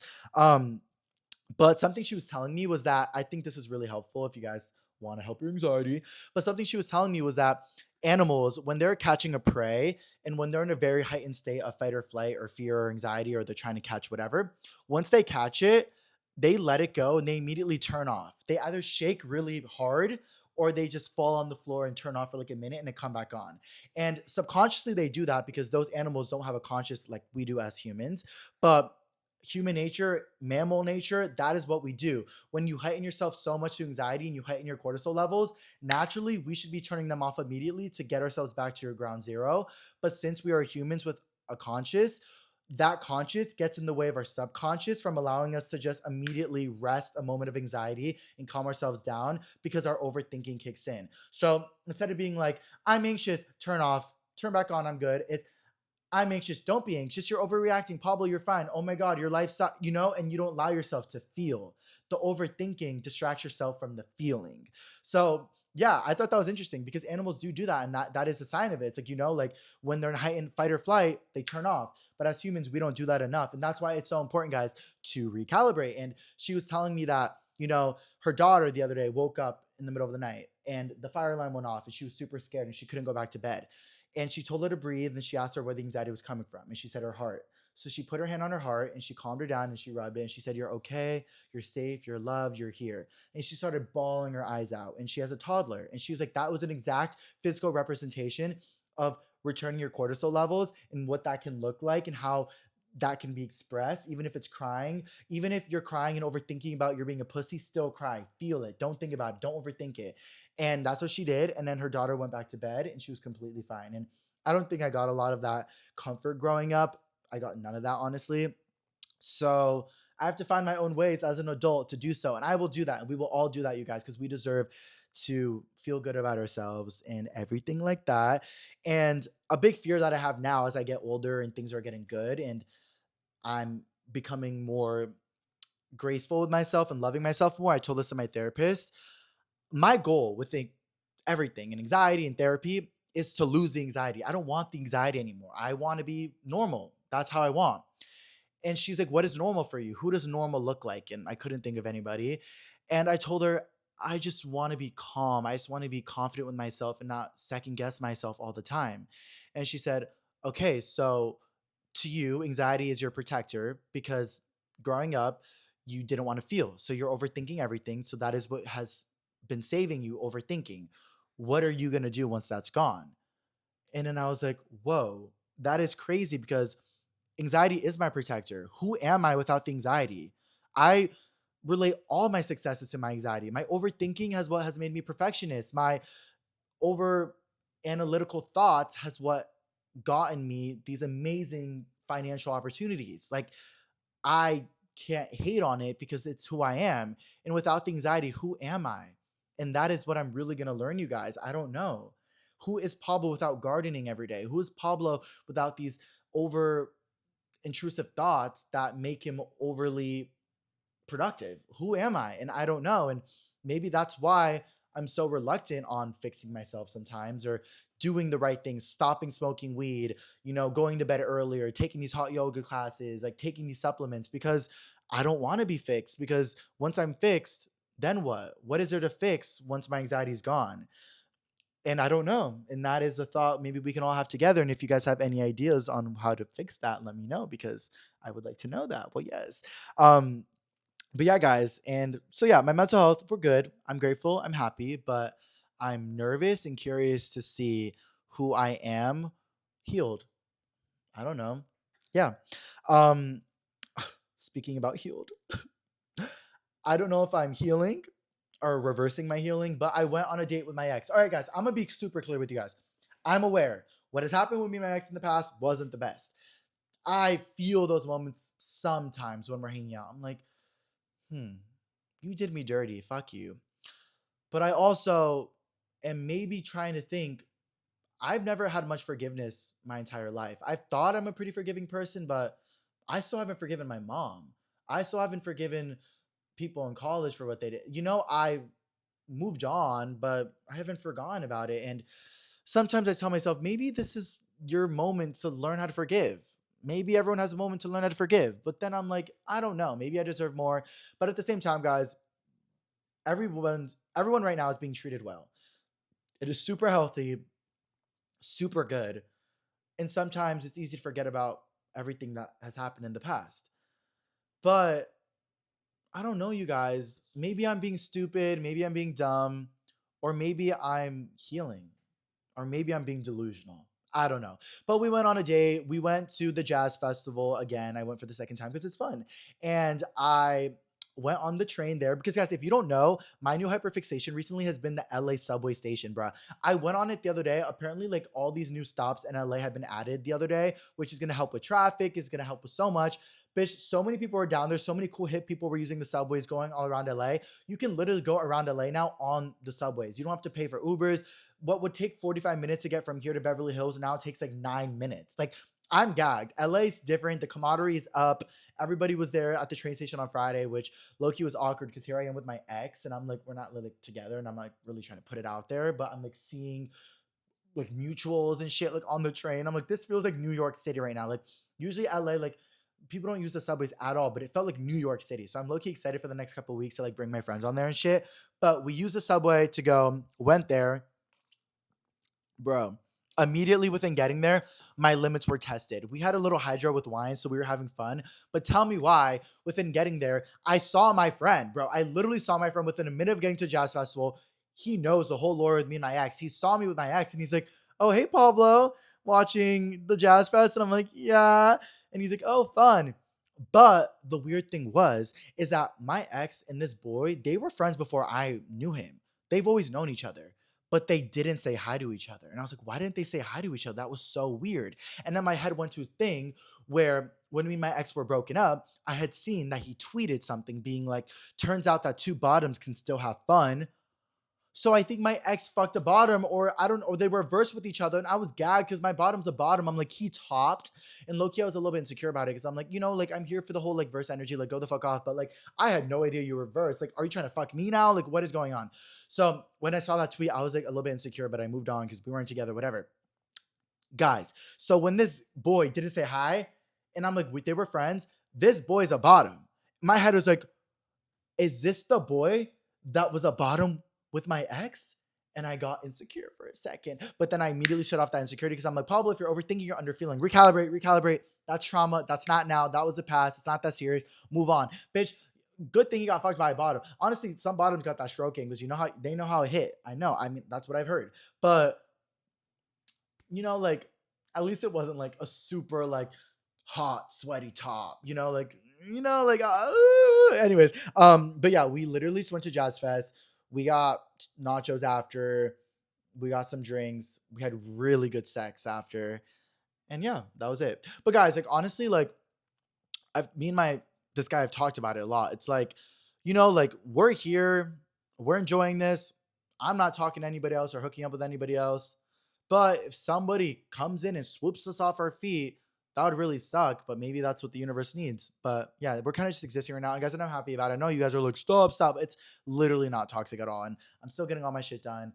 But we'll figure it out together. And whatever happens, happens, and I will let you guys know. Um, but I wrote on here, now I feel like no one's safe. After I saw my friend not say hi to him, and I'm like, is he the bottom that fucked my ex? No one's safe. All right. All right, guys, we're in pop culture. Guys, how did I do? That was a really good, clear way of going through it, right? Let me know in the chat if you guys think that was good. I'm really enjoying this podcast. Thank you guys for continuing to watch. But let's get into the pop culture segment because a lot has happened. I'm really excited to get into it. But the first thing is the Met Gala. The Met Gala happened, so iconic, a lot of cool outfits. I think my favorite outfit was definitely Emma Chamberlain. She looked beautiful. Anouk also looked beautiful. Who else looked really cool? Hudson Williams, he looked a little. I feel like the outfit was tea, but it didn't really fit his silhouette. But I saw that he was like walking back from a bar at like 6 in the morning in New York, like super drunk, and it was caught on paparazzi. That's tea. I would do that. That's how I would use my fame as well. So I'll give him his tens for that. That was so fun. He was like in his boxers. I was like, okay. I still haven't watched Heated Rivalry. Maybe as I'm healing and recalibrating, I will watch Heated Rivalry. Oh my god, I can't wait to watch Euphoria later. Oh yeah, guys. By the way, it's currently Sunday, so you guys are seeing it the next day, Monday. So we're up to date. Um, but at the Met Gala, guys, did you see Rihanna and ASAP Rocky fighting in the limo? Like, there was a clip of them, and she's like, "You don't care about me. You never cared about me." And he's like, "Stop saying that. Are you fucking crazy?" And she was like, "Get me out of this car. I don't want to be in this car with you." And I was just thinking, like, nobody got out of the car, but like, what if ASAP literally got out of that car with all that paparazzi outside of the Met Gala because he was so mad? Because, bitch, I'm petty. Bitch, I would have been like, bye. What if he like ran out of the car and left? Paparazzi, how long would it take for paparazzi to stop following him? Like, what if he like, okay, he's a celebrity, cool. He could get a hotel. How would he do that? Would he just walk into a hotel and be like, "Can I get a hotel?" People would stop him. People would never stop like following him. Or like he gets an Uber. How would he get an Uber? Like the paparazzi would be following him. Like I wonder at what point how long it would take for people to stop following him. Like that is so crazy. You know what I mean though? Like it's like if he just walked out, everyone would follow him. Okay, he goes into a McDonald's, everyone follows him. Okay, he's a guy, stop, leave me alone, leave me alone. Nobody would stop. So that's like at my point where I'm like, celebrities are really there, guys. That's why it's like these celebrities, some of them are evil and we got to be aware and like really put them in their place. But like, I really feel bad sometimes for people. I'm like, I do not know how y'all go through that. Like, I do not know how y'all are in public figure like that. And I give you all your tens. Like, that's why like maybe ASAP didn't get out. That's when he's like, yeah, but it's just not worth getting out because where the fuck am I to go? So he stays in the car. They go home. They're like, let's wait till we get home. And I hope she's okay and I hope everything's good. But yeah, it's crazy, guys. You really never know what's going on with people. And yeah, I don't know. It's really scary because you want to find love, and all the people that you think are super in love are fighting, and it's normal. But I hope she's okay. That was a gag. Vinny Hacker Euphoria, guys, that was so funny. He was in it for literally a second. Honestly, I'd still take my cameo though, but it's funny because a whole thing in LA that people talk about and have been knowing about is that the whole shtick is that everyone in LA has been in Euphoria this season. Like there was a whole casting call that people were doing, and a lot of like influencers. Like I think Alyssa Violet was in it. Some of the Love Island cast was in it. Vinny Hacker was in it. Tana Mojo auditioned to be in it.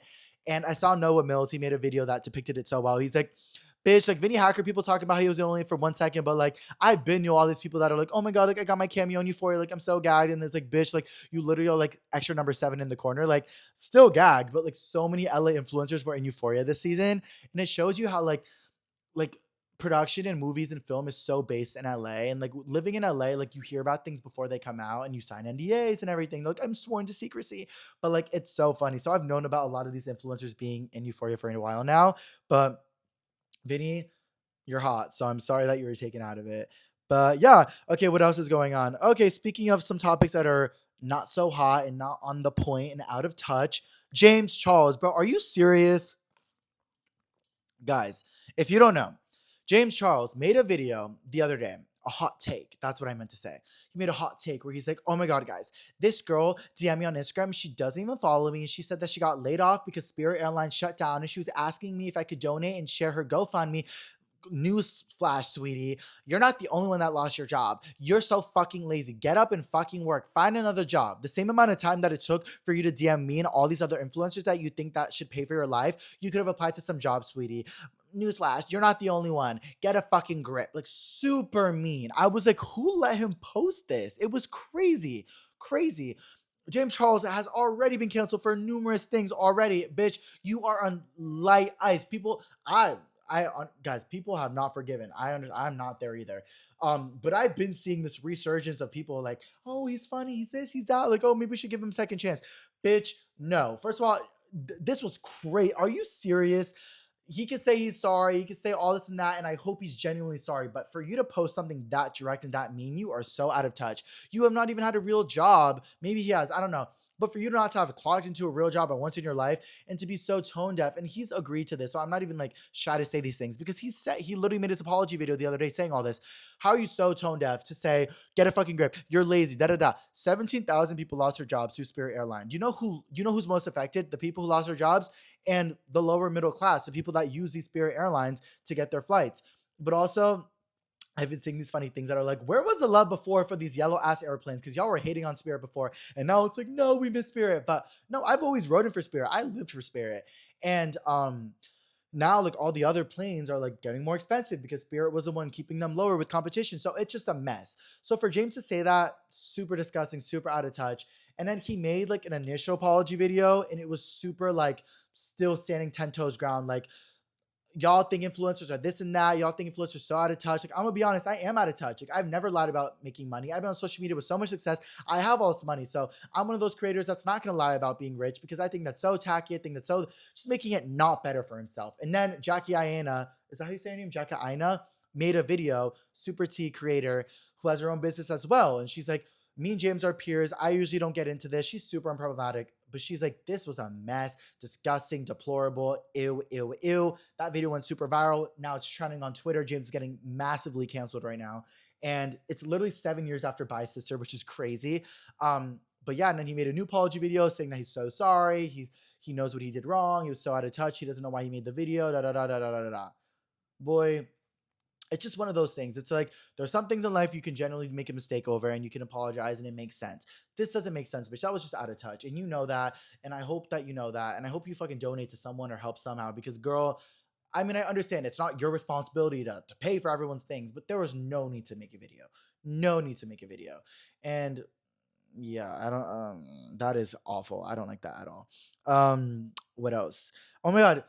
Just speaking of bad takes, did y'all see Justin Bieber performing at that one conference, the WNDR 26 conference? Not me with my notes.